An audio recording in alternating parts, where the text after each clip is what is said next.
So hello guys, welcome to free fire cooking channel. இன்றைக்கி நம்ம follower ஒருத்தவங்க சொல்லியிருந்தாங்க குக் பண்ணி போட சொல்லி. ஸோ இன்றைக்கி நம்ம குக் பண்ணி தான் போட போகிறோம். ஹே கேட்டி, இன்னைக்கு நம்ம என்ன டிஷ் பண்ணலாம்? பிரியாணி சிக்கன் 65. ஓஹோ, சிக்கன் ஸ்பெஷலா? பிரியாணில உப்பு போடுவியா சீனி போடுவியா? நான் பிரியாணியில் விஷத்தை கலக்கி உனக்கு தாரேன், குடிச்சிட்டு சாவு. கேட்டி வாங்க நம்ம சமைக்கலாம்.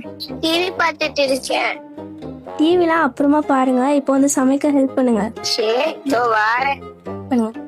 போய் தயிர் வாங்கிட்டு வாங்க, அப்புறம் சிக்கன் 1 கிலோ வாங்கிட்டு வாங்க. என்ன அரிசி வச்சுட்டேன். அதில் உப்புலாம் போட்டிங்களா? போட்டுட்டேன். நான் போய் வெஜிடபிள்ஸ் கட் பண்றேன். நானும் வரேன், 2 பேரும் சேர்ந்து கட் பண்ணலாம். டிஷ்யூம் டிஷ்யூம் டிஷ்யூம் டிஷ்யூம் டிஷ்யூம். தப்பிச்சுட்டு எலி தப்பிச்சுட்டு